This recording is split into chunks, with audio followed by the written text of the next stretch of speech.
And we're back for another episode of Third String. Ian, you want to go ahead and recap us on how the Cowboys did on Sunday? Sure. So the Cowboys welcomed the Eagles to Jerry's World, and for some reason, they were rocking them ugly ass white crayon uniforms at home, which absolutely begged a bad. It was a bad omen to start the game, but it actually didn't matter because the Philadelphia Eagles just could not hold a candle to the Cowboys offense, and the Cowboys defense also was right there with the offense, forcing 3 turnovers. But anyways, basically, by the end of the first half, the score was 6-24. And then at the end of the game, it was 33-13. So that's the recap I got for y'all. But, what's more to say, boys? I've just been drunk on happiness and ecstasy after that game. I mean, we were all together watching it. It was a fun game to watch. But I don't know what was more impressive. I mean, I got some nominees: Dak Prescott, the defense, Jake Ferguson. I'm not sure who you guys want to identify. Heck, we could even identify Mike McCarthy and Dan Quinn. There was a lot of slander by your boy going at Dan Quinn these last couple weeks, but his game plan and the way his players executed their game plan, for lack of another term, on the defensive side of the ball was very impressive against the top team in the NFC. Yeah, so there's definitely a lot of compliments to go around for damn near everyone on the team. But I want to start off with the old man at cornerback who played a shutdown role and went ahead and forced a fumble. Did he force 2? He forced 1 fumble, and it was great. And then, I want to start off with Stephon Gilmore being locked down. We've talked about in the past, and we saw it last week against Seattle. We didn't want to see the big receivers that, like what DK did to Deron Bland, we didn't want to see AJ do that. This week, Stephon Gilmore followed him, locked him down. Now, to be fair, you could say that he maybe dropped a touchdown at one point. But no, Stephon Gilmore played great. The defense forcing 3 turnovers. And also, in Philly, we kind of forced 3 fumbles as well. We just didn't recover them. Dan Quinn, great job, bud. Marquise Bell punching a ball out in there as well. You got Donovan Wilson stripping it away. So it was great. I like seeing what I saw. I think y'all forgetting the real star of the game. Brandon Aubrey. As much as the talk was at the beginning of the season about, bro, I can't believe they're bringing in this guy to be the kicker, and him and Hahn, and man couldn't even kick one preseason game without people doubting him. But that man, not of late, the whole season, I'd missed an entire field goal, and the fact that he was able to hit basically 2 60-yarders, that should tell you a lot.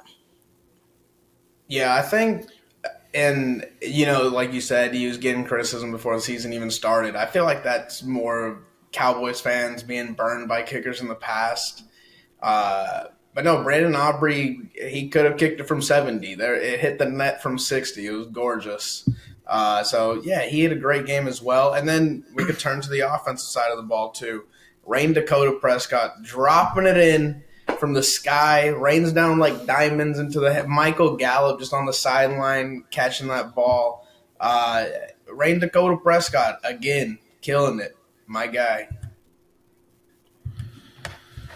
Yeah, just to touch back on Aubrey, I mean, it's an offensive weapon if you can only have to go 30 yards. Well, yeah, about 35 yards after you settle for a kick, whatever. You let the ball go out the back of the end zone. All you got to do is move 35 yards to get 3 points. That's pretty awesome.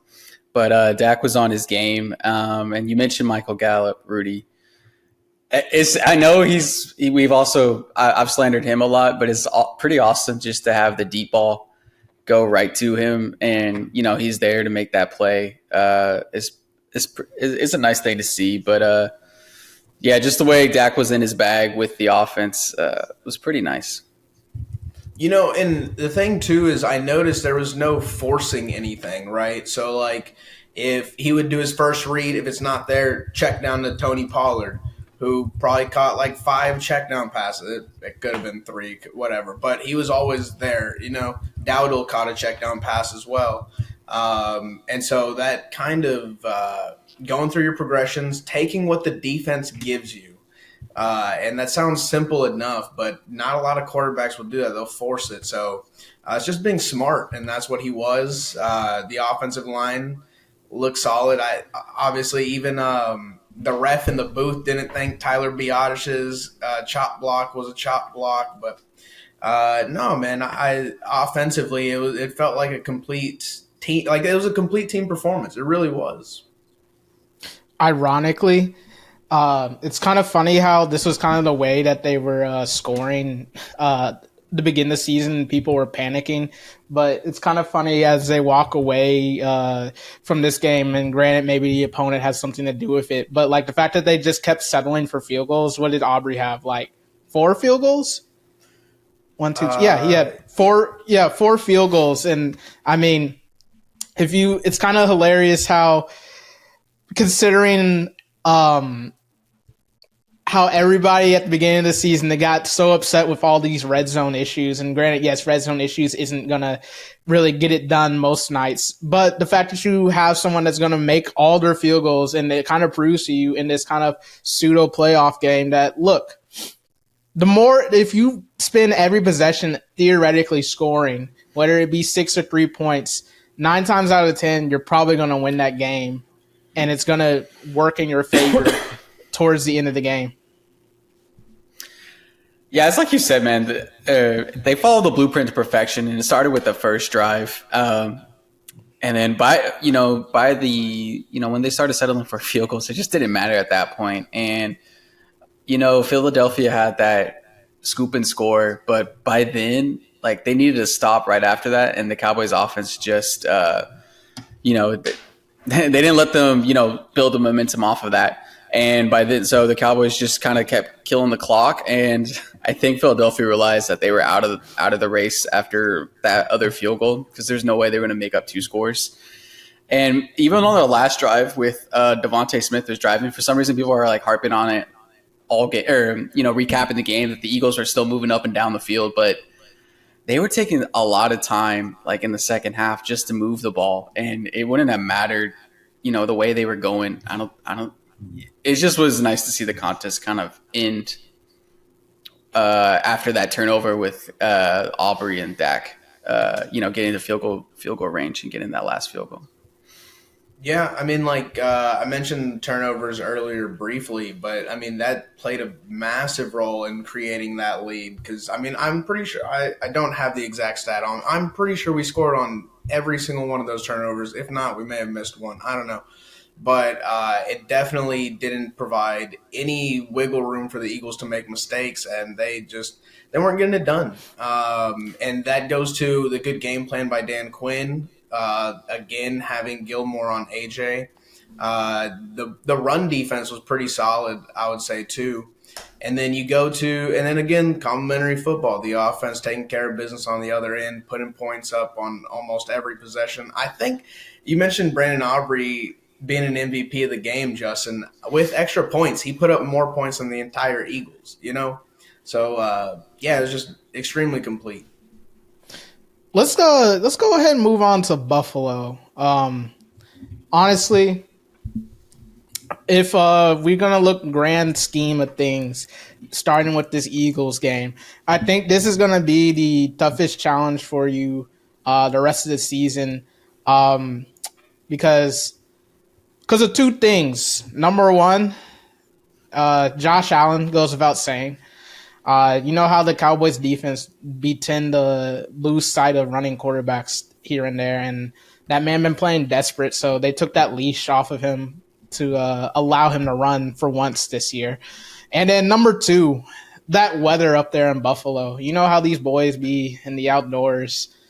Thankfully, I'm looking at the forecast right now. It's Wednesday right now? Yeah, it's Wednesday today. The forecast is said to be 49, a high of 49 and a low of 43 with clouds. So For a December night or a December evening in Buffalo, I think you can't ask for any much better. Yeah. No, I mean, I am a little. I don't want to say worried, but I'm not trying to get ahead of myself either. As much as we're complimenting the Cowboys for everything they did right, Buffalo's kind of picked it up as of late as well. I know they did end up losing that game to Philly, but I mean, in Philly, but they did just beat the Chiefs. And I know Justin, you mentioned last week that the Chiefs are a little fraudulent, especially after the way they lost to Green Bay. But that's going to be quite the contest, seriously. And I think Josh Allen's legs are going to have a lot to do with it. And then you got to worry about Stephon Diggs. We'll see what Stephon Gilmore can do with them. But yeah, man. Yeah, I'm torn between giving Bills compliments or sticking to what I've been saying is that they're booty.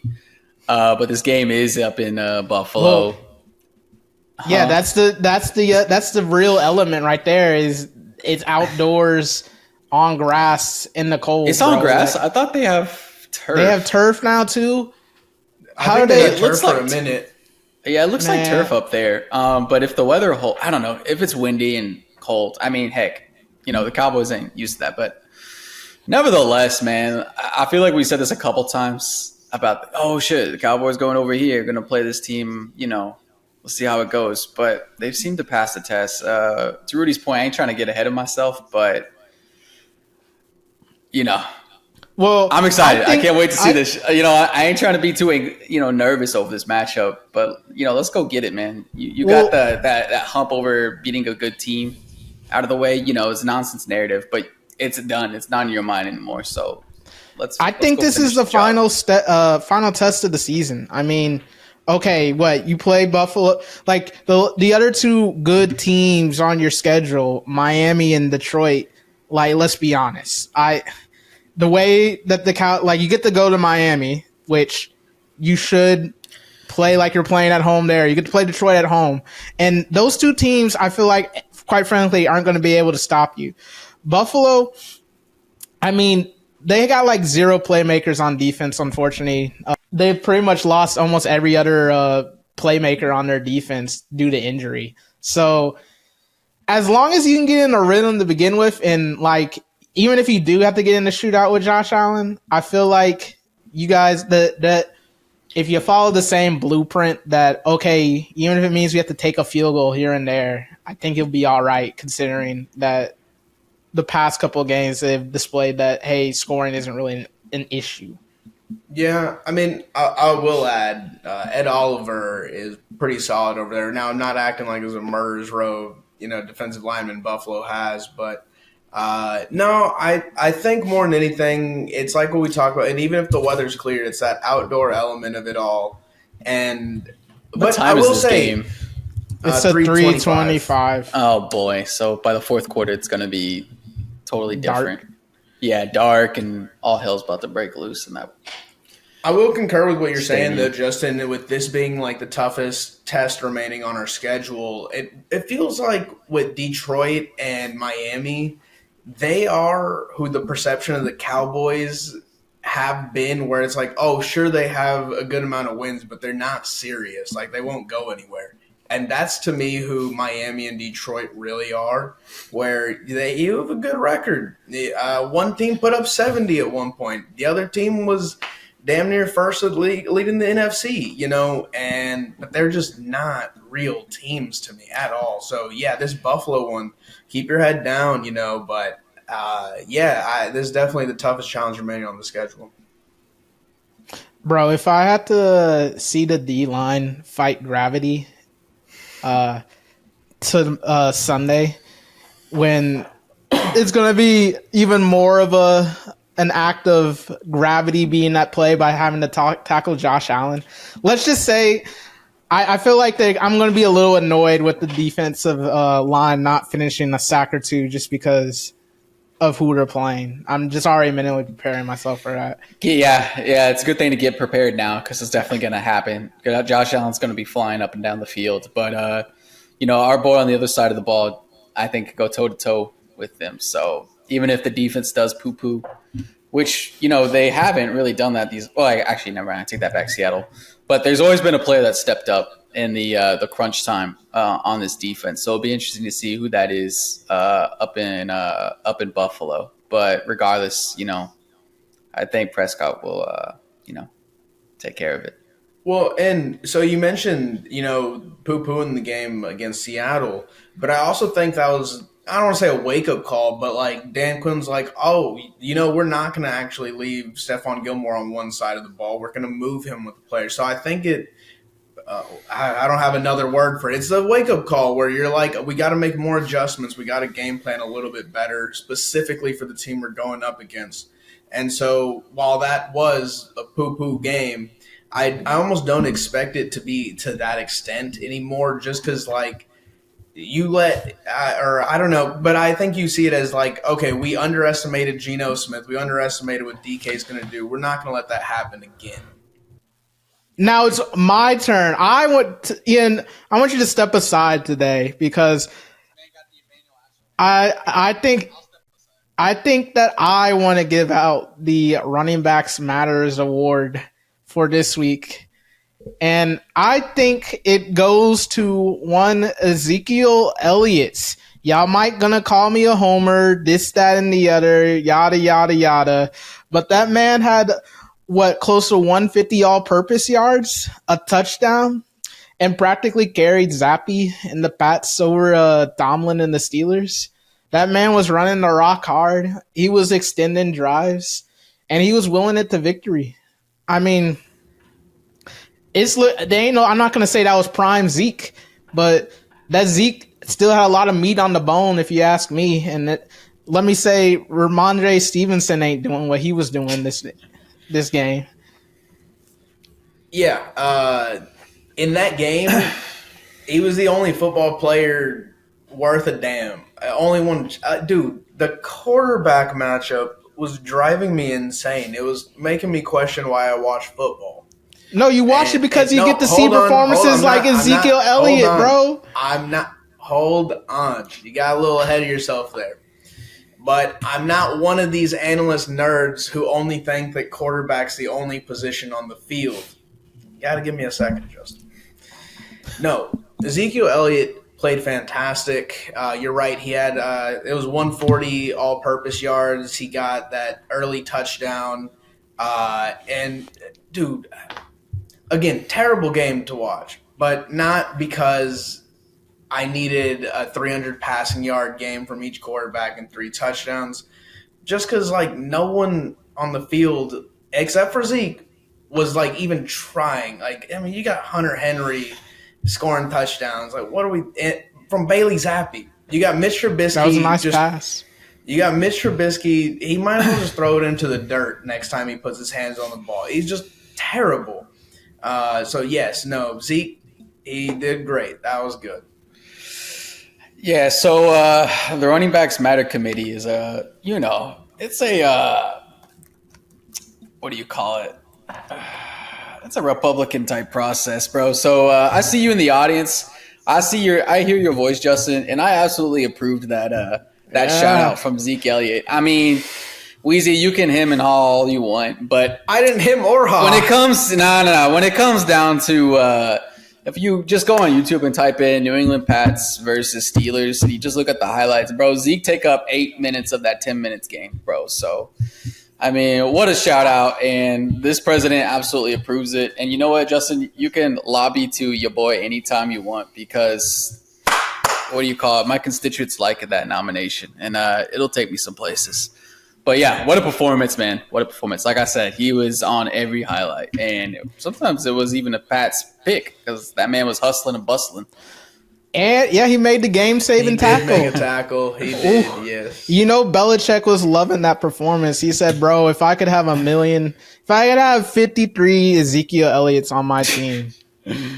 That's what I need. Exactly, bro. Then maybe they won't try and fire me. But yeah, you know what? I was talking with Robert Kraft the other day, and the reason why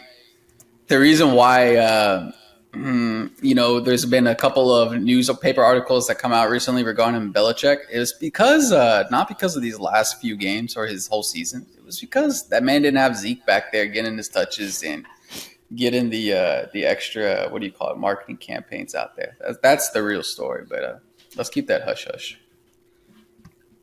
All right.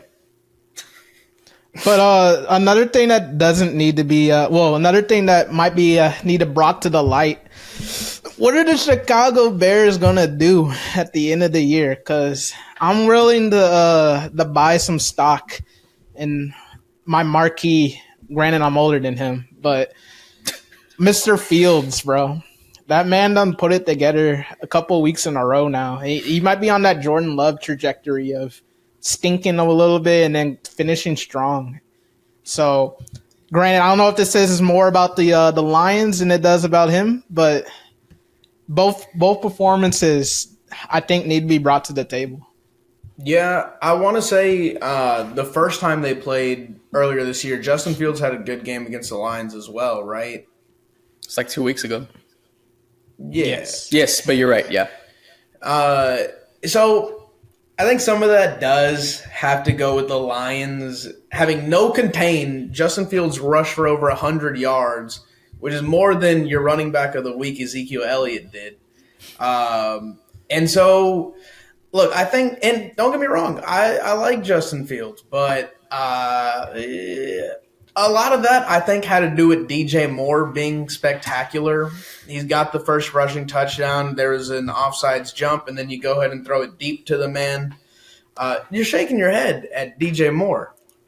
Yeah, because DJ Moore, bro, come on, bro. Like, he one of them type of players that every fantasy football dork loves, but like in actuality, that man ain't no like true number one. He was the only receiver who like caught any passes. He's always open. And I don't know about that DJ Moore slander. I don't know about that, but I will say this. I want to give Fields his praise, but the Detroit Lions defense, I mean, they've been food for a couple of weeks now, so I'm not sure we can really say what a performance other than he's just doing what people do against the Lions. So I think it actually might be more against the Lions. And yeah, the defense is food, but the offense was kind of poo-pooing down has been very shaky, and maybe we're seeing them. Hey, look, it's amazing. Don't let him go out there and put up a nice performance against Cleveland. I know they got some players hurt, so I think he's going to because just like you said, bro, the entire roster is out on the IR list, or at least on the defensive side of the ball. So he just might.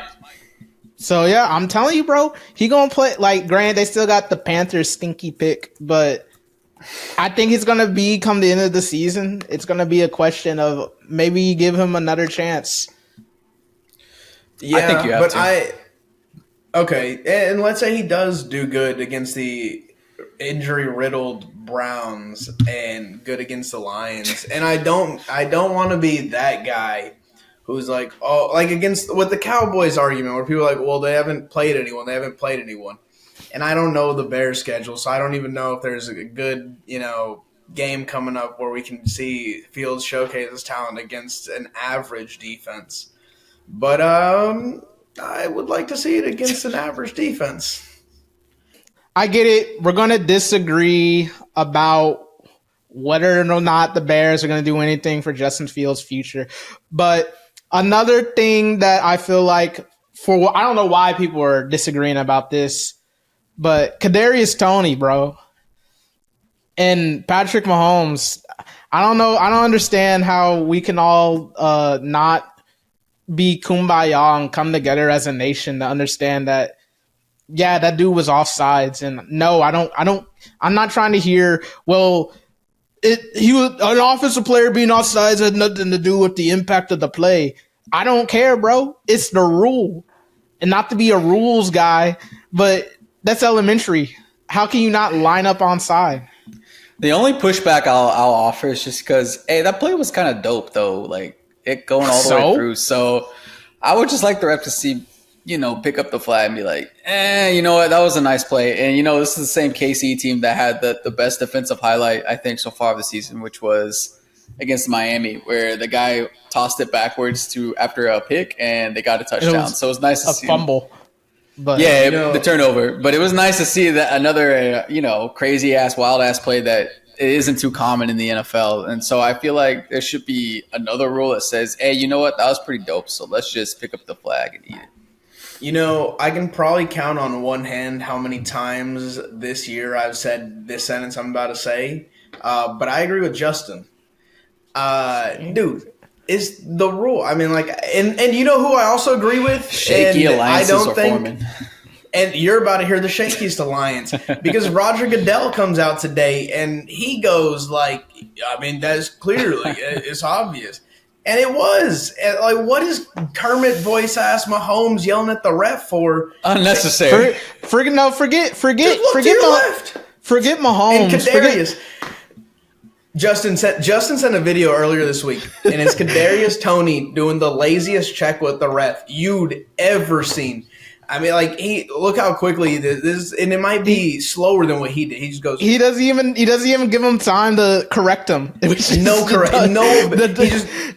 does immediately looks away. Bro, I know every coach in America, football coach in America or offensive football coach in America lost sleep Sunday night after seeing what just occurred.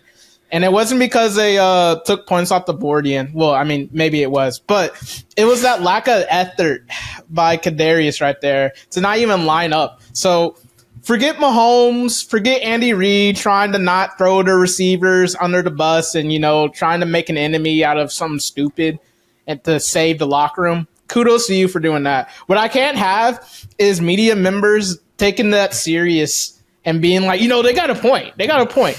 That we can't take away moments like that. We can't. It didn't have an impact on the play, bro. How hard could it have been to just line up on side, bro?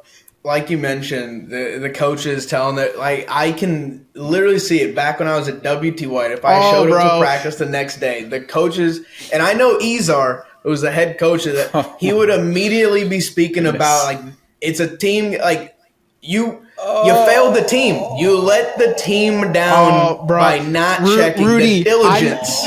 Rudy, I know, bro. Every offensive coach would not be able to eat at night if they saw that. If that happened to them, bro, Tony would have been yanked. Tony might not be playing, bro. If this wasn't the pros. Tony, hey, bro, he got one more time in Kansas City, bro. He got one more time.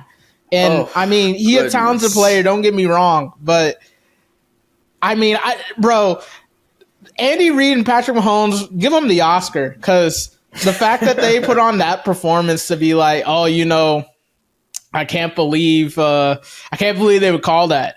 Normally they would correct us if we messed that up. We got video evidence that he couldn't have the opportunity to be corrected. Yeah. So I guess Jake from State Farm is giving them acting tips on the side in between commercial suits because they sounded very believable that they were just could not believe that these refs screwed this over. I'm hoping they got to the building the next day and while watching film saw what Kadarius did and immediately were like, you made me out to be a fool on national TV defending you when you're being that big of an idiot. They better have chewed his ass out for that one. That was pretty damn bad. Speaking of fools, bro, let me just take a quick detour and take a look at Miami Dolphins up double scores late in the fourth with 5 minutes to go, bro. You guys gonna be looking foolish on Hard Knocks, bro. I can't wait for that episode. Bleep the sponsor, but hey, bro, this is what I've been saying. Just about to end every around the NFL segment, bro. I mean, I can't wait till we play y'all because. Y'all some pretenders. That's the fakest team. You're gonna be sick if they lose to them again. Oh, don't worry about that. Ain't gonna happen. If the Cowboys lose to them, mm-hmm. Don't even entertain that idea. It could happen, but what are we doing here, bro? We just talking. We're somehow worried about a team that just lost to Will Levis. I mean, that man, a walking meme. And they were up. Coffee cup. Yeah, no disrespect to him because, hey, that was a nice comeback, my man. But come on, Miami. you got all this hype and whatnot, and you do that, bro. That was love to pretty see delicious. I love to see it. I mean, the hype that Miami and their head coach, the entire roster has just been the love, the heart. Like they're in everyone's NFL hearts right now. And for them to get beaten on prime time like that to Tennessee, beautiful. Chef's kiss. I love it. All right. Now it's time for everyone's favorite segment, the Pick'ems. Ian, how did we do last week? We did all right. We did all right, but unfortunately for Justin, that we does not include him. Sure. Because there has been a closing of the gap, but in a regard, it's the last place because Rudy finished second with 8 wins, and Justin finished last with 6. Bro, That you act brings- like this is like a 3 or like a 4 or a 5 point swing, bro. Like, Justin, it's 1 week at a time, baby. One I mean, week at a you're time. running You're out of only up weeks, by- Rudy. I got like 5 weeks of games. Didn't I win last year too? Last year? Yeah, I don't have that record, but that's pre-spread. I think I did, but pre-spread. Pre-spread. nonetheless, the point of the matter was I was in the same boat last year where y'all are like, bro, Rudy's gonna catch you, Rudy's gonna catch you. Nevertheless, I ended up on top. So You know, I got to be honest. I think I was the only one saying that. I don't think Ian at one point ever thought I was going to catch you. well, he probably didn't think that I was gonna catch him, and lo and behold, I did. So well, the fact of the matter is, don't count your chickens before they hatch, especially when you're playing a guy like me. I will tell you, the person in the lead is at the more dangerous position of counting their chickens before they hatch. I'm a man who makes comebacks, and we're starting on Thursday night, where we got the Chargers traveling to Vegas to take on the Raiders in a divisional matchup. The Chargers are given 3 points on the road. Who ye got? Vegas.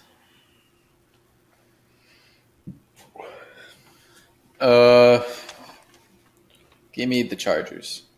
Oh, Ian is spotting me a dub. I too will join Justin in Vegas. Give me the Raiders. Moving on to Sunday, we've got the Minnesota Vikings with their new quarterback traveling to Cincinnati to take on the Bengals. The Vikings are given +3. Who you got? Is this even a question? I actually have to agree with you, unfortunately. I felt. Hey, I told y'all last week. Them Bengals making the playoffs. After I resurrected them Frankenstein style. They put out another great performance last week, bro. Hey, 3 in a row right here. Bengals. Ian? Hey, true. Bengals. It's a clean sweep for the Tiger Stripes. Moving on. We've got the Pittsburgh Steelers traveling to Indy to take on the Colts. The Steelers are given 1.5 points. Who you got? Give me the Colts. Yep, Colts. Clean sweep for the Horseshoes. God damn it. All right. Moving on. You know what, guys? I was saying that was Sunday. That's Saturday. Yeah, there's like a triple header on Saturday. Saturday night football is going to be the Denver Broncos traveling to the Detroit Lions to take them on. The Broncos are given 4 points. Wow. Who you got? Broncos the cover. Yeah, I'll have to agree with Justin. Give me the Broncos. All right. Clean sweep. Moving on. Sunday at noon, we have a divisional matchup. We've got the Atlanta Falcons traveling to the David Teppers. To Carolina. Carolina's given 3 points. Who you got? Bro, I'm done with NFC South picking. That's just a who flip a coin. but I think it lands on Arthur Smith today. So give me the Falcons. Don't you do it, Ian. Don't What a you coincidence. My coin is also showing the Falcons. Okay. All right, we're moving on. Falcons. God damn it. All right. The Bears. They will be traveling to Cleveland to take on the Browns. The Bears are a +3 at the moment. Who you got? Hey, we already talked about it, boy.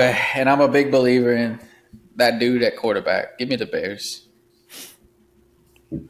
Chicago as well. Oh, they did it. Yes. Ladies and gentlemen, this is where I make the comeback. Give me the Fightin' Joe Flacco's to get it done. Easy dub at home. Moving on.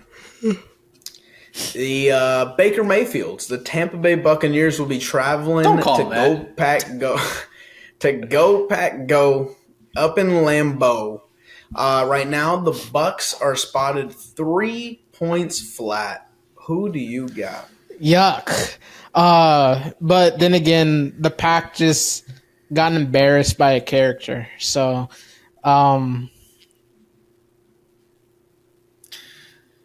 Well, that Give game was me- up in New York. So, like I Yeah, said, give there's me- mystical powers in Lambeau. So, go, Pack, go. give me Tampa Bay because I can't have that. Yes. Losing to DeVito and the crew. Justin that's is gross. leaving meat on the bone. Give me Go Pack Go. The comeback has been initiated. Moving on to a battle of the we once were in your town and then we left, so we're a new team. The Houston Texans are traveling to 10 IC. The Texans are a +2.5. Who you got? Gosh. Texans are +2.5. Well, you might want to take a look at the injury report. Is Stroud on there? He's in the protocol. And is every other wide receiver on there too for the Texans? Tank Delius is out for the season. Give me the Titans. Yeah, this injury report's scaring me. I will also take the Titans. I should have lied and said that whole roster's healthy because I'm taking Mayo in the coffee cup. Levis, give me the Titans. Moving on to a battle of extremely disgusting quarterbacks and occasionally disgusting teams. We have the Danny DeVitos. I know it's Tommy. Hey! All right. Oh! The Giants are traveling to the Big Easy to take on the Saints. The current spread is Giants +6. Who you Hang got? on. What's Was this, discussing about? This was Derek Carr slander? I won't have that. Passion of the Carr gonna come through. He's slandering himself with his own play. Bro, Jeez. ain't no way New Orleans gonna lose to that team. So give me Yeah, them. what was the spread? 6. Doesn't matter. For who? The Giants. Oh, okay. Yeah, give me the Aints. Oh, baby. They did it again. They opened the door. Give me the 8-0. Tommy DeVito. Rudy, you To say go- this every week, bro, and then you haven't. And I have progressively made You comebacks you 5 of the last 6 your, weeks. Your place in the standings hasn't changed at all. I was down by like 10 5 weeks ago. I'm down by 2, bud. We're running out of weeks. I gotta respect Rudy's propaganda machine, bro. That might be changing his score. Let's go His ahead and move on. comeback. It might have been 15. I've made an amazing Well, comeback. think you're right. It wasn't, I think you're right. It wasn't that big. Like, Let's go chill ahead out. and move on to a This team man had 0 that- wins until week 12, bro. This has been an It's amazing comeback, actually bro. that's factual. I actually wasn't picking the first 5 weeks just to let y'all get a lead. Oh yeah. Preach. So we got the New York Jets, the Robert Salas. They're going to be traveling to Miami to take on the Dolphins. The Jets are a +9.5 at the moment. Gosh. Who you got? What? Give me the Jets, bro. Yeah. Give me the Jets. All right, no progress will be made here. Go ahead and give me the Zach Wilsons. Salah might save his job. We'll see. Moving on. We've got the Kansas City Chiefs, sorry. They're going to be going up to Foxborough to take on the Patriots. The current spread is +8 to the Patriots. Who you got? It's an interesting spread. Kansas City.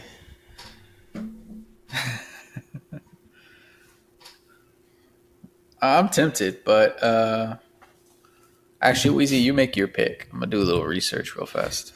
Yeah, this is an easy one for me. I'll go ahead and say Kansas City covers that. I don't believe in the Patriots at all. All right. I was trying to see what the weather was over there in Boston. Fuck it. Give me the Pats. All right. And moving on.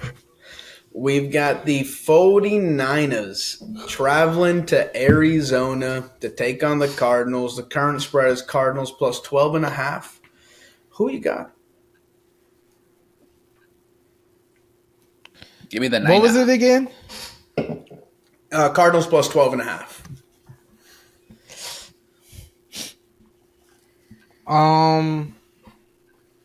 Give me San Francisco. Clean sweep for the gold mining 49ers. Moving on. We've got the Washington Commanders traveling to Hollywood, taking on the Rams. The spread is +6.5 to the Sam Howells. Who you got? The Rams. Yeah, give me the Rams. And it's a clean sweep for the Rams. Now a matchup that we've discussed earlier in the podcast. We've got the Dallas Cowboys traveling up to New York, Buffalo specifically, to take on the Bills. The Cowboys are a +2. Who do you got? Dallas. Yes, sir. I hate to say it. I do. But I go ahead and take one back on y'all. Give me the Bills. Gross. All right, that was gross. Moving on. We've got the Lamar Jackson-led Ravens traveling down to Florida, to Jacksonville specifically, to take on the Jags, where the Jags are a +3.5. Who you got? This is probably going to be a clean sweep. Baltimore. Yeah, give me Baltimore. All right, be more clean sweep. Move on. And lastly, Monday Night Football. We got the Philadelphia Eagles traveling up to Washington, taking on the Seahawks. The Seahawks are a +4 at the moment. Who you got?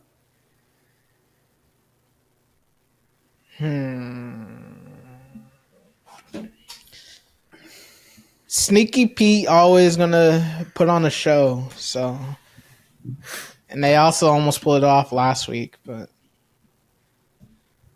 give me the Eagles. What am I talking about? Wow.